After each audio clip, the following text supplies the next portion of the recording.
Oke, bismillahirrahmanirrahim. Assalamualaikum warahmatullahi wabarakatuh.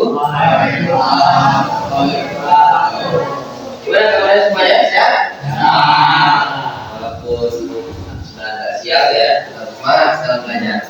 Oke, sebelum kita mulai, biasa kita berdoa dulu ya, biar apa yang kita pelajari hari ini bisa dipahami dengan baik dan mudah, gitu ya. Makanya silakan ketua kelas diwakili siapa? Salah satu silakan namanya. Ready. Let's play.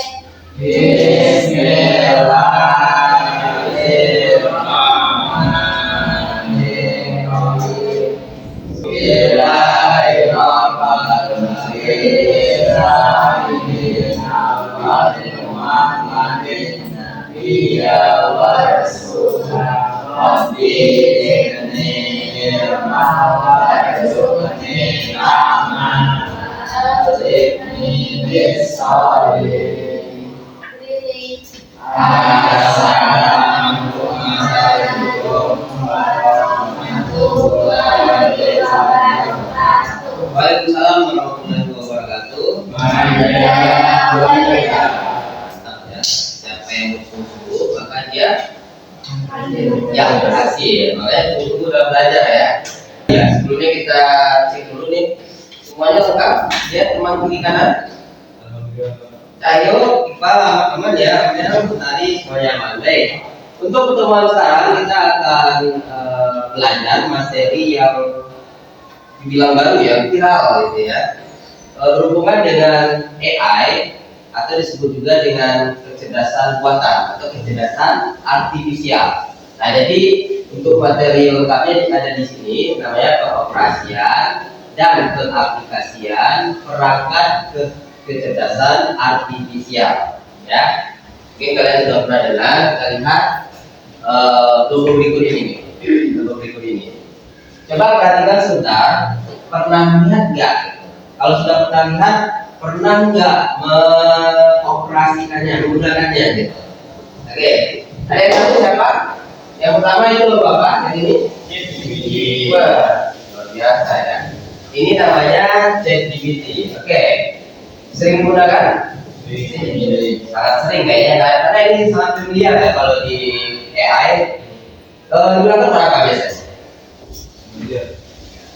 Mencari tahu ya. Biasanya kalau ada tugas, biasanya kalian langsung pengennya lebih cepat deh pakai ChatGPT. Sebetulnya Google juga bisa, cuma kalau pakai ChatGPT ini biasanya jawabannya lebih lengkap gitu ya, lebih lengkap. Oke, baik. Sekarang yang kedua, ini kira-kira logo atau gambar apa? Ada yang tahu? Ada yang pernah lihat atau yang pernah menggunakan? Nggak tahu? Rizky tadi sudah maksudnya pernah menggunakan nggak? Pernah lihat nggak? Masa nggak pernah? Biasanya kalau kita buka Google, kalau berhubungan dengan AI biasanya muncul ya, walaupun bukan ini yang kita pilih. Nggak pernah lihat? Belum pernah ya? Belum pernah. Ini namanya Copilot GitHub gitu ya, e-book ya. Nah, fungsinya berapa? Ada yang tahu? Katanya sudah ada yang menggunakan katanya yang kemarin, tapi nggak ngeh dengan ikonnya gitu. Nah, fungsinya itu biasanya di bidang apa ya? Ini AI juga ya. Kalau ini AI untuk apapun yang kita tanyakan pasti bisa dia jawab. Kalau yang ini dia berhubungan dengan program, gitu ya. Nah, kalau kita membuat program, nanti kalau kita menggunakan AI ini, maka dia akan membantu merapikan kode-kode program kita. Kode itu. Ya, paham ya? Kalau menggunakan, nanti mungkin bisa di prakteknya kita coba mengoperasikannya. Baik, yang ketiga ada tulisannya Gemini, gitu ya.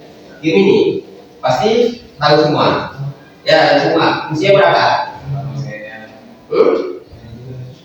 Ya, AI sama kurang lebihnya sama kayak ChatGPT, tapi lebih sering gunain yang ini apa yang itu?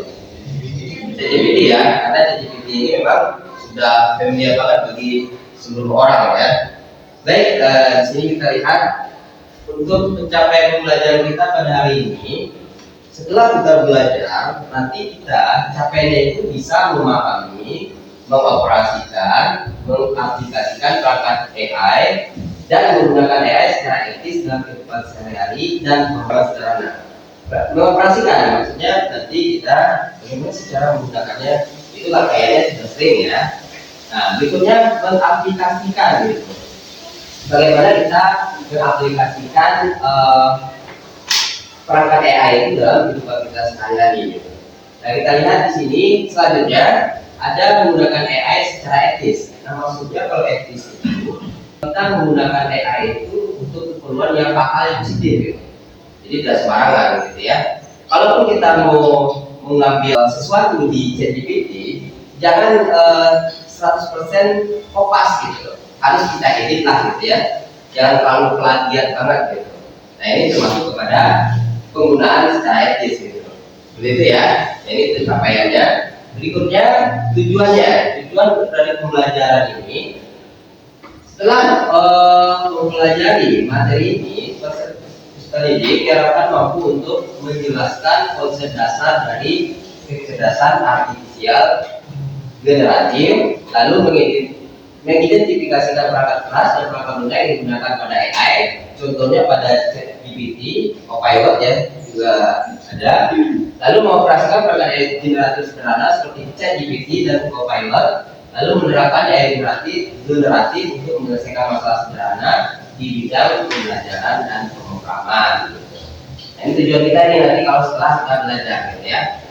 Ini materinya mungkin nggak terlalu berat-berat amat ya, karena mungkin ya sudah sering menggunakan perangkat AI seperti ChatGPT, Copilot dan Gemini. Nah, berikutnya, nah kita kan pakai kurikulum Merdeka ya, ada yang namanya Profil Belajar Pancasila. Nah, di dalam materi kita ini terdapat beberapa profil belajar Pancasila. Yang pertama yaitu bernalar kritis. Nah, di sini bernalar kritis itu maksudnya menganalisis perbedaan AI tradisional dan generatif. Nanti kita akan jelasin apa sih perbedaannya antara AI generatif dan tradisional. Kalau yang sekarang ini kira-kira termasuk yang tradisional apa generatif? Generatif ya. Kalau tradisional artinya kan yang udah lama gitu ya, yang tradisional yang sudah jadul lah gitu ya. Makanya kita yang sekarang ini termasuk dalam generatif. Yang kedua, profil yang kedua yaitu kreatif, menggunakan AI untuk membuat ringkasan atau program sederhana. Jadi kita bisa menggunakan AI ini untuk membantu membuat program sederhana. Jadi buat praktek-praktek mandiri gitu ya. Nanti bisa kita praktekkan. Berikutnya ada tutorial bekerja dalam kelompok mini project. Nah, di saat nanti ada penugasan, nanti bisa kalian berkelompok yang minimal 2 gitu ya, 2 orang. Karena kita tidak terlalu banyak, bisa kita satu komputer itu 2 orang mengerjakan, satu project 2 orang. Namanya mini project. Nah, disebut ke dalam profil yang tutorial. Yang keempatnya yaitu mandiri. Eksplorasi dan bikin Copilot secara individu. Ya berarti artinya kita secara explore ya, menggunakan Copilot itu atau ChatGPT. Kita mau searching apa gitu ya, seperti itu.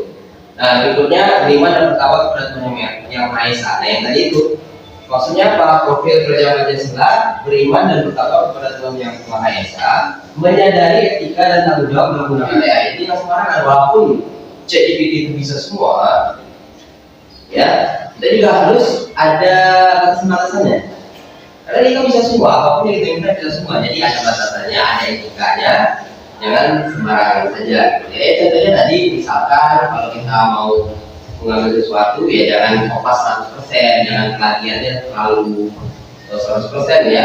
Harus kita edit karena bagaimanapun ChatGPT ini walaupun ya mendekati kayak sempurna gitu, tapi tetap ada celah-celah kurang sempurna. 100% itu kebenarannya gitu. Jadi harus ada kita edit lagi. Jadi jangan langsung kopas begitu saja. Lalu ada profil berikutnya yaitu berkedudukan global. Nah, maksudnya itu memahami perkembangan AI sebagai teknologi dunia. Ya, ini teknologi. Kalau dulu kan kalau kita searching, biasanya kan bukanya Google aja ya, Google gitu. Cuma Google kayaknya tidak secanggih AI gitu. Kayaknya emang iya gitu ya, karena Google itu ya sesuai dengan data yang ada aja. Nah, kalau AI ini dia lebih dari itu, seperti itu. Oke, sampai sini ada yang mau ditanyakan dulu? Cahyo pernah menggunakan ChatGPT sebelumnya? Pernah ya? Di saat mencari tugas ya? Oke. Oke, tadi kita sudah memberikan melihat gambar bervideo ya. Apa itu gambar dari logo-logo AI yang kita pelajari. Itu kan diantaranya ya masih banyak banget ya. Sekarang pertanyaannya, mengapa ChatGPT bisa menjawab pertanyaan seperti manusia? Sama kayak kita ngomong ya. Kalau kita ngomong sama Cahyo, sama Mel, sama saya, sama Banta, sama Nyanyi misalkan, ya apa yang kita tanya langsung dijawab, sesuai kan? Nah begitu juga dengan ini, dia hampir mirip kayak manusia. Kita mungkin kita tanya dia bisa jawab. Mengapa ChatGPT bisa menjawab pertanyaan seperti manusia? Lalu yang kedua, sebelum dijawab, kenapa GitHub Copilot bisa membantu programmer menulis kode lebih cepat? Nah, itu yang akan kita pelajari gitu ya. Tentu tidak bahasa seni tidak ujung-ujung kita ketik langsung bisa. Pasti ada proses sebelumnya gitu kan. Seperti itu. Kira-kira kenapa bisa seperti itu? Kira-kira. Ya, ChatGPT ini kita bahas yang pertama dulu ya, ChatGPT ya. Kenapa dia bisa menjawab pertanyaan seperti manusia? AI. Ada ChatGPT, ada Gemini dan lain sebagainya. Kalau kita pernah nggak kalian melihat video ada mesin lagi membaca proses membaca buku tebal ini, ya tebal banget bukunya. Nah sama kayak kita manusia nih, kan kita sebelum ujian biasanya kita baca buku juga, benar ya? Artinya apa yang ada dalam buku itu kita masukkan ke memori kita. Nanti di saat ditanya jawabannya ada di memori yang sudah kita baca. Nah begitu juga prinsip dari kerja ChatGPT, cuma dia lebih luas ruang lingkupnya.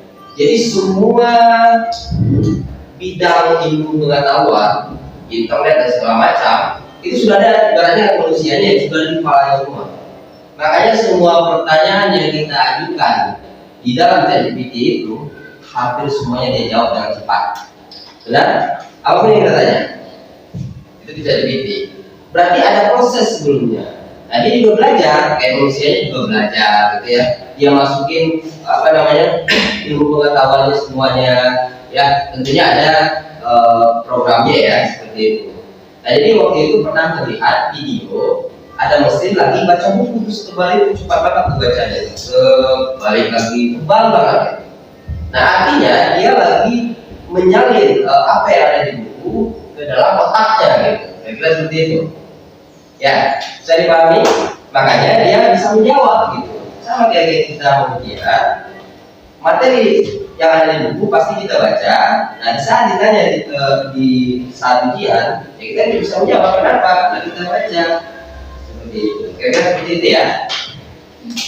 Nah, lalu kalau kita Copilot ini sama, hampir sama sih sebetulnya ya. Cuma ini AI yang berbeda ya. Kalau ini lebih fokus ke dalam kode program. Nah, sesuai dengan materi kita, AI dan kecerdasan buatan, gitu ya. AI dan kecerdasan buatan sama sih sebetulnya. Coding maksudnya ya, coding dan KA itu singkatnya. Ulang lagi ya. Coding dan KA itu kecerdasan artifisial atau disebut juga kecerdasan buatan atau disebut juga dengan AI. Coding itu programnya, jadi yang gue ini satu paket, ya. Jadi saling melengkapi. Harus ada coding dulu dong, ada codingnya. Nanti baru muncullah bisa kita menggunakan ChatGPT. Jadi ada programnya dulu gitu. Nah tapi untuk sekarang kita nggak mungkin langsung ke sana ya, karena waktu kita terbatas. Gitu. Oke, sampai sini ada yang ditanyakan? Tanya dong biar lebih lebih seru gitu ya. Ayo, tanya kamu aja Rizky, nggak usah bisik-bisik gitu ya. Kalau nggak paham, tanya aja. Ayo Rizky, bingung dengan materinya apa bingung apa yang mau ditanyakan? Oh iya sih, iya yang mana? Silakan jadi kalau ada yang mau ditanyakan. Udah jelas, yakin ya jelas. Oke, kita cek. Dengan cepat sekali ChatGPT akan menjawab sangat lengkap dan detail, gitu ya. Lebih detail dari Google, gitu kan?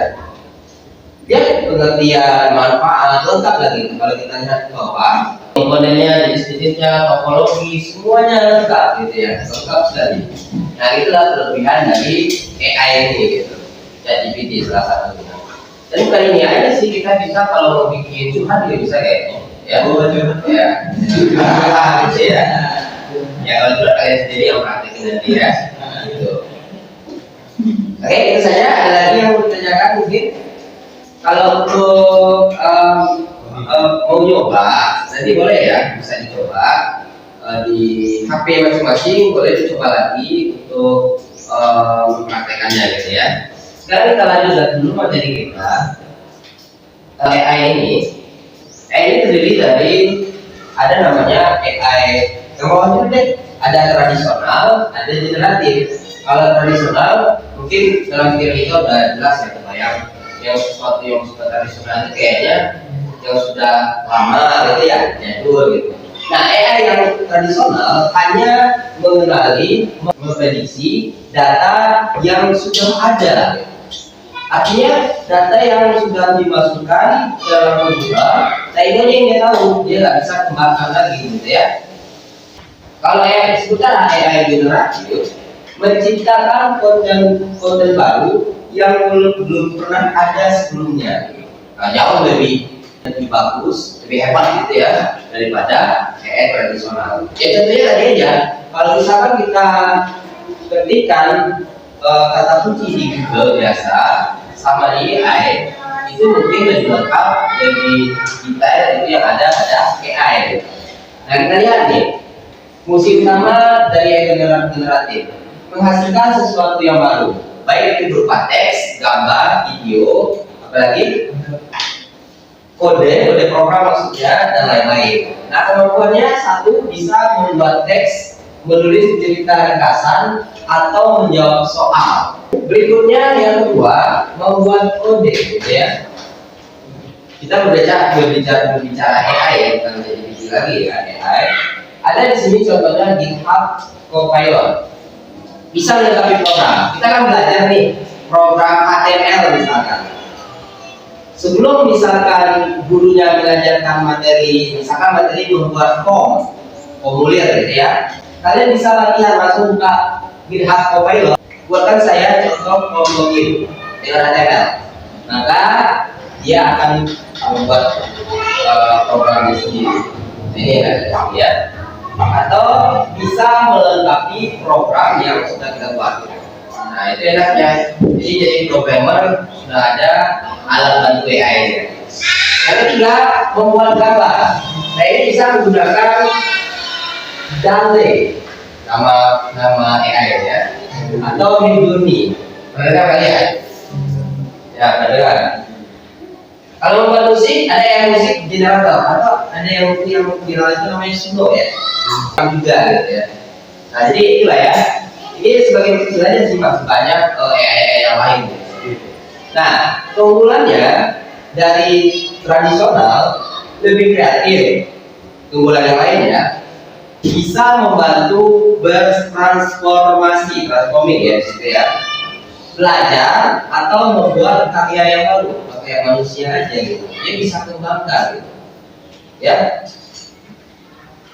Coba deh kalau misalkan kalau selama ini kan kalian cuma sebatas mencari soal jawaban gitu ya. Coba yang hal yang rumit dia juga bisa. Ya seperti itu. Misalkan saya seorang siswa yang lagi galau gitu. Sehari-hari saya tidak bisa mengendalikan kegalauan saya. tolong bantu saya mencarikan solusinya. Ya kelihatannya ngomong lucu-lucu aja, tapi dia jawab nanti. Coba aja kalau percaya. Dia jawab bukan asal-asalan, dia akan cari solusinya. Menurut yang dia tahu gitu ya. Menurut data-data dia. Seperti itu. Nah ini keunggulannya. Keterbatasannya. Nah ini keterbatasannya tentu ada ya. Kalau ada kelebihan, setiap ada kelebihan pasti ada kekurangan juga gitu ya. Atau keterbatasannya. Di sini bisa menghasilkan informasi bisa salah. Nah ini tergantung kata kunci kita ini. Kalau kata kuncinya kurang lengkap atau apa, mungkin dia akan memberikan informasi yang bukan salah dia sebetulnya ya. Kitanya mungkin memberikan kata kunci yang kurang pas. Gitu. Jadi informasi yang salah atau halusinasi bisa menimbulkan plagiarisme dan ada isu etika. Nah itu dia. Plagiarisme mengerti nggak maksudnya? Paham ya? Plagiat. Ya, plagiat. Nah ini kekurangannya, bisa menimbulkan itu. Makanya kalau orang yang malas, ya dia kan main comot-comot aja kan, comot masukin apa dia edit gitu. Padahal nggak ada masalah kita menggunakan ini, tapi ya kita sebagai pengguna yang beretika, nah itu tadi beretika kita edit. Itu ibaratnya kayak referensi kita. Nah supaya kita memudahkan. Nanti kita edit kayak istilahnya apa? ATM, ya, amati, tiru dan modifikasi gitu. Baik, ada pertanyaan lagi? Oke, baik, untuk materi hari ini karena waktu tidak terbatas dengan waktu, ya mungkin nanti untuk aplikasian lanjutan nanti akan kita lanjutkan di pertemuan berikutnya, sama nanti ada kolaboratif. Ya, sebelum kita tutup nih. Kira-kira sudah dipahami dengan materi yang kita sampaikan hari ini? Sudah paham? Oke, kenapa jadi? Saya masih penasaran dengan GitHub Pilot, Pak. Oh iya, baik. Itu yang belum, karena itu memang belum kita jelaskan secara detail ya. Nah, tapi tenang aja, kita akan bahas itu di pertemuan berikutnya, ya. Jadi karena ini kita kayaknya lebih fokus ke ChatGPT tadi ya. Gak apa-apa karena keterbatasan waktu. Nanti pertemuan berikutnya kita akan coba bahas yang GitHub Copilot dan terus cara pengaplikasiannya ya. Nah, dan nanti juga kita akan coba praktek mandiri nanti seperti itu. Oke, baik, segitu dulu pertemuan kita, sampai sini dulu pertemuan kita. Kita akhiri dengan doa majlis. Subhanallah. Assalamualaikum warahmatullahi wabarakatuh. Waalaikumsalam warahmatullahi wabarakatuh.